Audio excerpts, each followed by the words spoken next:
Alexa, tocar blues. Aqui está uma playlist escolhida a dedo que talvez você goste, a estação gratuita Classic Blues no Amazon Music.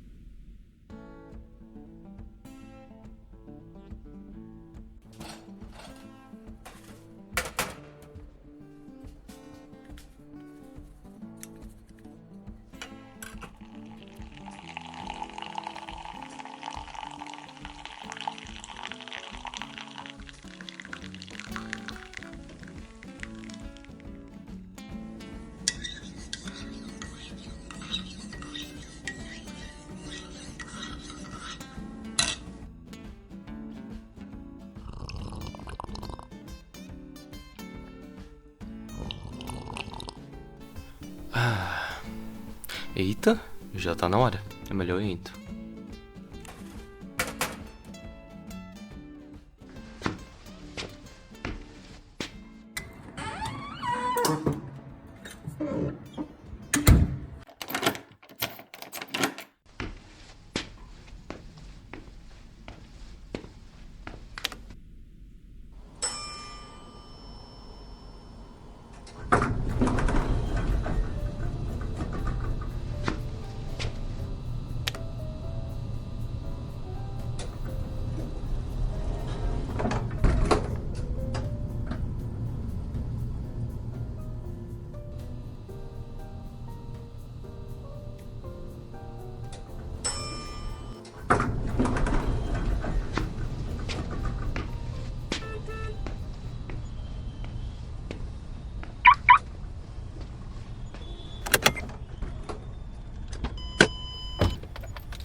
Ah, blues! Finalmente acertaram na programação. Tem coisa melhor pra estrada do que o som desse? Eu duvido. Vamos lá, quem que será o passageiro da vez? Olha só, interessante. Temos uma viagem longa pela frente. E pelo que vejo não vai ser só pela distância não, mas pelo que vamos conversar. Hoje a estrada é longa e a história... Essa tem um quê de provocação. Ok, vamos lá então. Se prepara, porque essa estrada pode não ser a mais confortável, mas é a mais honesta e necessária.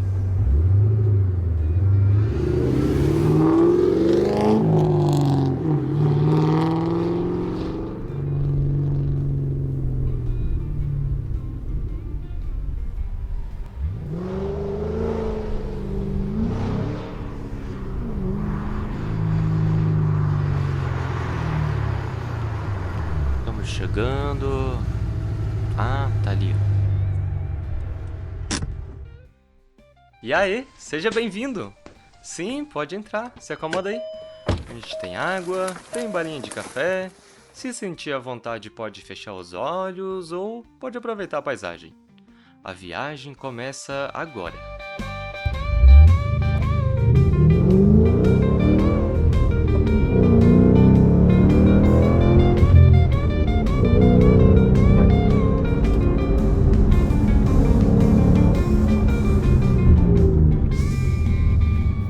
Você pode estar se perguntando: quem eu sou?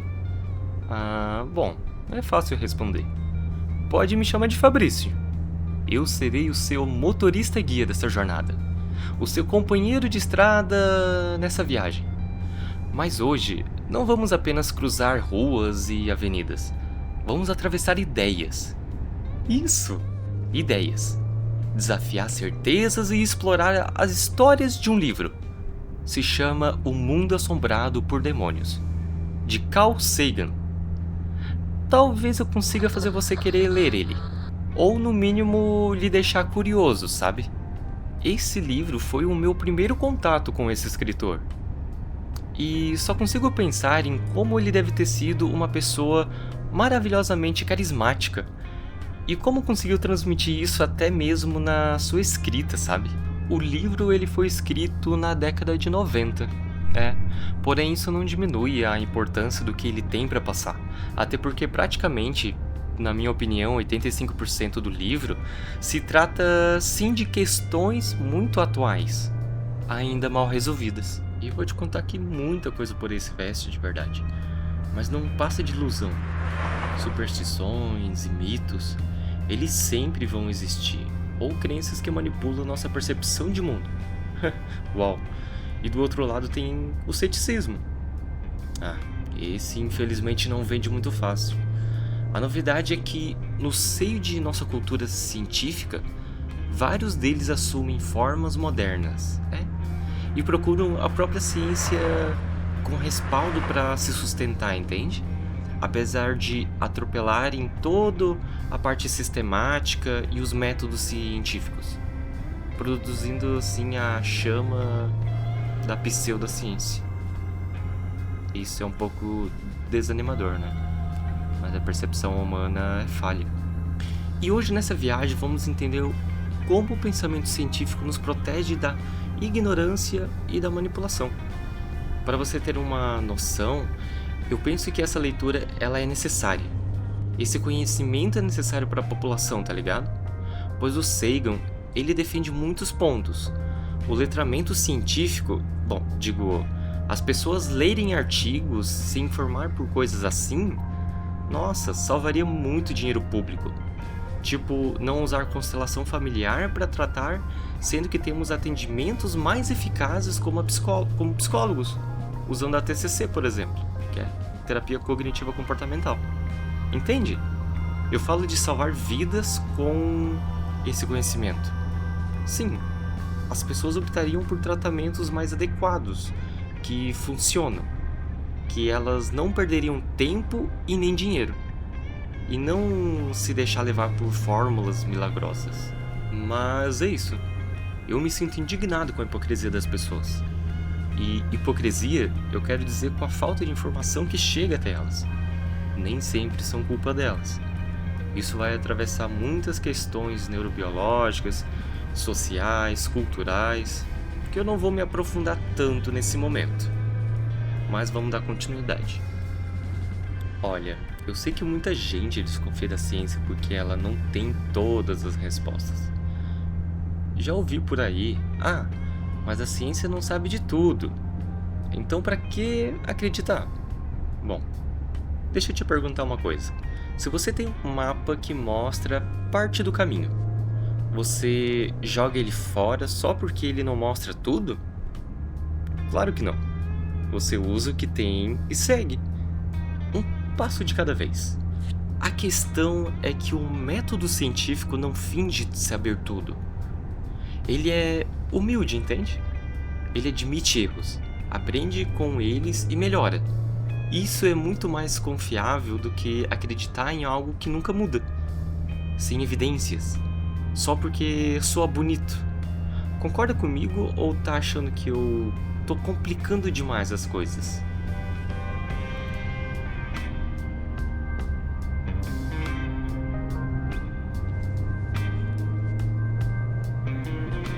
Aposto que você tá pensando, pô Fabrício, mas é difícil confiar enquanto a ciência muda tanto.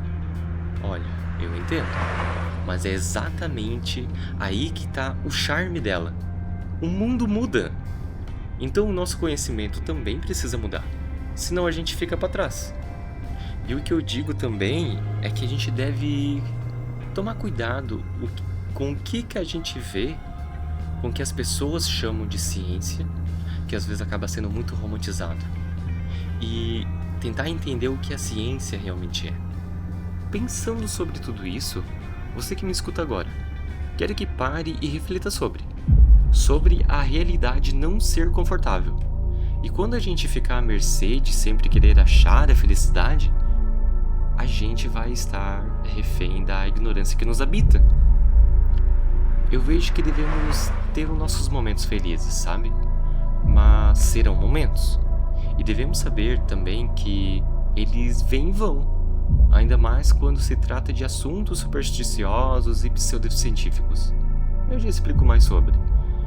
Com essa consciência, não ficaremos frustrados tão facilmente. Quer um exemplo de superstição? Temos vários. Esse você já deve ter ouvido. Se você esquecer o chinelo virado, a mãe pode morrer. Minha nossa, eu quando era pequeno isso me pegou muita paranoia. Ver gato preto dá azar. Entende que quem acredita nisso está se colocando em uma oportunidade de sofrer, sendo que não precisava? Ou passar debaixo de escadas você terá anos de azar, levando a criar falsas obrigações, depositando confiança em coisas absurdas. O que causa isso? Eu me pergunto. Por meio da ciência, a gente tenta buscar compreender a realidade como ela realmente é. E tentamos compreender como ela funcionava com o auxílio de observações, fazendo experimentos, propondo hipóteses e outras ferramentas no método científico, o que hoje em dia é trabalhado com mais ética que antigamente. Então ela está muito mais eficaz. Ah, e outra coisa, o livro traz é que a ciência sempre está de mão dadas com a psicologia. Isso você deve ter tido alguma noção enquanto eu mencionei até agora. O Carl Sagan nos mostra que sentimentos e memórias não são perfeitos. O ser humano é capaz de conseguir ver coisas que não existem, ter alucinações ou ilusões. Bom, isso um ótimo psicólogo poderia explicar melhor com informações da psicopatologia, entende? Que eu não vou entrar tão a fundo. Outra coisa que ele menciona sobre nossa memória também ser falha. Podemos ter certeza que passamos por situações quando na verdade era apenas uma falsa memória. É por isso que nenhum depoimento ou testemunho é uma evidência boa o suficiente.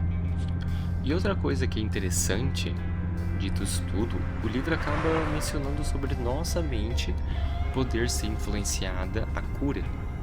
Isso envolve um estado de consciência de convicção, esperança, fé e pensamento positivo, que pode ajudar a aliviar os sintomas de certas doenças e até curar algumas delas. Isso é sensacional! Isso não significa que basta ter convicção, esperança, fé e pensamento, como eu falei, que a pessoa vai se curar. Quer dizer, que pode acontecer da mente estar atuando quando ela acha que o alívio apareceu por algum motivo sobrenatural. Sagan fala sobre os testes com pílulas de açúcar que imitam remédios de verdade. A gente chama isso de placebo. E em pacientes que acreditam que estão tomando uma droga eficaz, isso mostra casos de melhora para gripes, dores e depressão, por exemplo. Pensando agora, isso envolve muito bem sobre mudanças de estrutura cognitiva. Eu já até li muita coisa sobre fora desse livro que a gente chama de neuroplasticidade, que um psicólogo pode ajudar em alguns casos muito melhor que um remédio, pois pode ocorrer que se a pessoa tomar o remédio e não acreditar na cura, o remédio não vai surgir tanto efeito, podendo se tornar ineficaz. Uau! Interessante, né? Eu realmente fico fascinado com esses estudos de comportamento humano. Sabe uma coisa que já me falaram? Cara, você só sabe falar de ciência e não sabe viver? Eu acabo sempre respondendo, nem sempre eu utilizo a ciência. Quando eu acabo escutando uma música ou vendo um filme para relaxar, eu apenas quero aproveitar o momento e nada mais. O pensamento científico é imaginativo e disciplinado. É uma ferramenta. É uma mistura de criatividade e ceticismo, entende? É uma forma de estimular a diversidade e o debate coerente, Mas não queira que eu utilize o método científico enquanto estou conversando com a minha vizinha do andar de cima, que tem 78 anos, e quando ela me fala sobre as plantas delas e de como ela cuida naquele seu tom meigo e por vezes melancólico, falando sobre seus bichanos, gatinhos que já morreram. Eu não vou explicar sobre a fotossíntese ou falar profundamente do que é a morte. Não. Por muitas vezes eu acolho. Eu gosto muito de uma frase que já ouvi de uma psicóloga, ou de um psicólogo, eu acabei esquecendo o nome dele, pois ele usa muito a ciência para fazer os atendimentos. Ele falou o seguinte: domine todas as técnicas e todos os métodos, mas quando estiver na frente de uma pessoa, seja apenas mais outra pessoa. Isso é profundo, não é?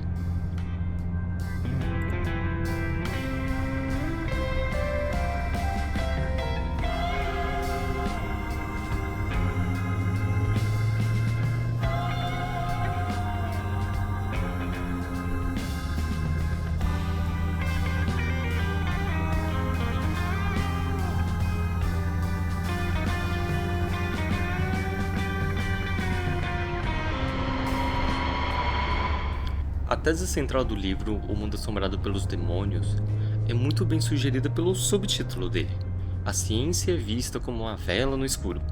É bonito, né? Mas não é só bonito, é uma baita metáfora. A ciência, assim como a vela no meio da escuridão, é só uma pequena chama. Não é grandiosa, não ilumina tudo. E às vezes até vacila com o vento. Mas é o que temos.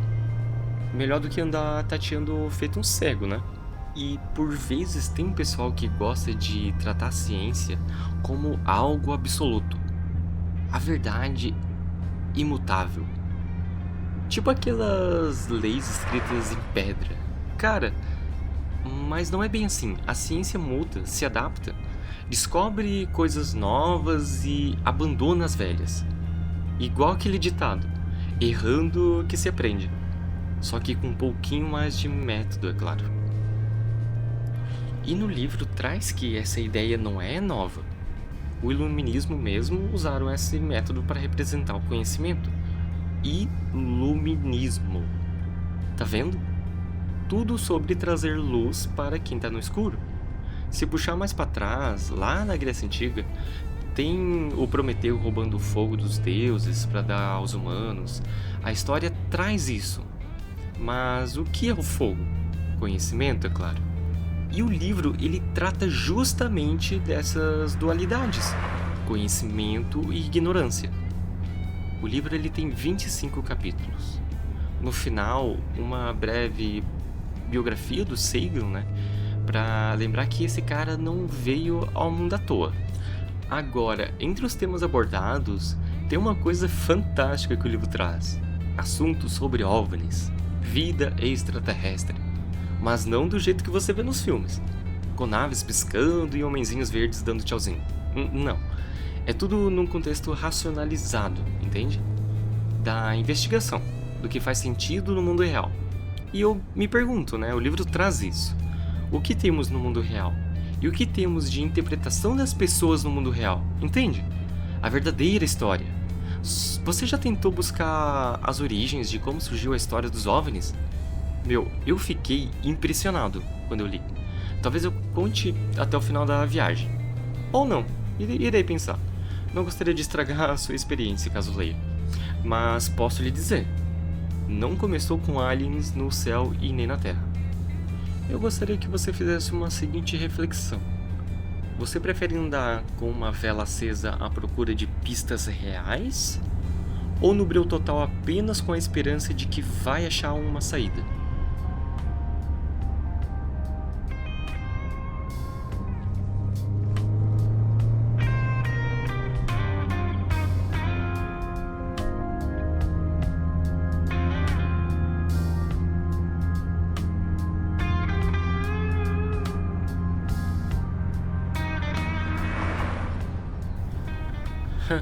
Blues.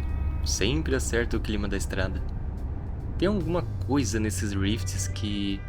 arrastados, que combinam com um bom pensamento. É, meu. Você já reparou como de tempos em tempos a galera pira com essas ideias de aliens? Nos Estados Unidos, então, nem se fala. Teve uma época que isso praticamente foi uma febre. OVNIs invadindo a Terra, abdução misteriosa, teoria atrás de teoria. E, bom, a essa altura você deve ter me perguntado, né? Tá, mas e os OVNIs e os aliens, Fabrício? O Sagan acredita ou não acredita? Isso é uma ótima pergunta. O Sagan adorava questionar essas coisas. Ele dizia: afirmações extraordinárias exigem evidências extraordinárias. Não é que ele desacreditava, mas cadê as evidências, né? As boas histórias. Cadê? Tá cheio de gente jurando que foi abduzida por homenzinhos verdes, mas na hora de provar, nada. Esse foi um pensamento dito, mas naquela época, né? Lembrando que o livro foi lançado em 1990. E deixa eu te perguntar uma coisa. Se eu dissesse agora que eu vi uma nave espacial pousar na estrada ali na frente, você iria acreditar em mim? Não? Então por que acreditar em histórias sem evidências que aparecem no YouTube ou de pessoas no Instagram usando suas falácias? Isso é uma coisa interessante para se estudar, falácias. As pessoas usam o tempo todo. Pois é, essa é a magia da ciência. Separar o que parece verdade do que é verdade de fato. Mas entendo que às vezes não é fácil, pois muitas vezes isso transparece nossos ideais de pensamentos, economia, gênero, cultura e experiências próprias. O Carl Sagan fala muito disso no livro. E não só fala, ele demonstra tudo, peça por peça, com evidências, com lógica, sem estar precisando apelar para conspirações. O cara tinha um talento especial para desmistificar as coisas, sabe? Ele acaba falando também no livro que os pais, ao invés de incentivar a imaginação e a criatividade da criança, as repreendem por fazer perguntas tolas, cujas respostas dos adultos em questão não respondem porque não querem admitir que, na maioria das vezes, eles próprios são tão ignorantes quanto a criança no assunto. E ignorante, como eu já falei, no sentido de não saber. E ele não para por aí. Ele bota na mesa a astrologia e a psicanálise, chamando de pseudociências para aqueles que não sabem trabalhar com base em evidência. A psicanálise, ela é ótima, entenda isso, enquanto ela era a ciência mais atual. Agora, olha, se tem uma coisa que mexe com gente cabeça dura, é dizer que algo não tem base científica. O Sagan não faz rodeio, ele simplesmente aponta o dedo e diz: isso aqui não tem fundamento. Mas não é só cutucar. O livro ele vai mais fundo. Depois da metade, ele entra num assunto que muita gente vê como um dilema insolúvel. A ciência e religião, a fé e razão. Tem gente que trata isso como um duelo de gladiadores. Cara, um tem que vencer o outro? Não é assim. Sagan não cai nessa, sabe? Ele propõe algo bem mais complexo, cheio de nuances, interseções, perguntas sem respostas. E que por vezes tá tudo bem, entende? A gente não ter respostas para aquilo. O ser humano, ele tem essa preocupação. Tá buscando o significado de absolutamente tudo. É normal. Mas no geral, eu adorei muito esse livro. Minhas expectativas altíssimas. E ele conseguiu atender muito bem elas. Se eu tivesse que dar uma nota, eu daria um 9, que ainda é uma excelente nota, convenhamos. E para finalizar, não quero me estender muito mais. Quero mencionar uma metáfora que surgiu nos nossos debates. A sementinha da ciência. Porque é exatamente isso que Sagan faz. Ele planta uma semente na nossa mente sobre a importância do pensamento científico. E faz isso com muito sucesso. Então fica aqui minha dica. Leia O Mundo Assombrado pelos Demônios. Bem, chegamos. Esse aqui é o seu destino. E antes de partir, Veja bem, o conhecimento ele não tem ponto final. Ele só estaciona por um momento antes de seguir viagem. Igual essa corrida aqui. Eu espero que essa jornada tenha sido instigante para você, que tenha provocado alguma reflexão, que tenha talvez plantado uma sementinha. Porque no fim é isso que importa, né? E antes de acabar indo, dá uma olhadinha nos bolsos, nunca se sabe, né? Vai que se esqueceu alguma coisa, e se possível, dá um feedback e deixa um comentário, isso é importante. Mas lembrando, sempre haverá um espaço para mais uma viagem. Então na próxima vez, se quiser embarcar, o carro sempre vai estar aqui, esperando por ti, beleza? Quero falar também que foi um prazer contar um pouco sobre a história desse cara. Divulgar boa ciência e boa literatura, isso é um trabalho que nunca pode parar. E quero agradecer também por você ter me ouvido até aqui. Obrigado pela companhia. E bom, aqui eu me despeço e até mais.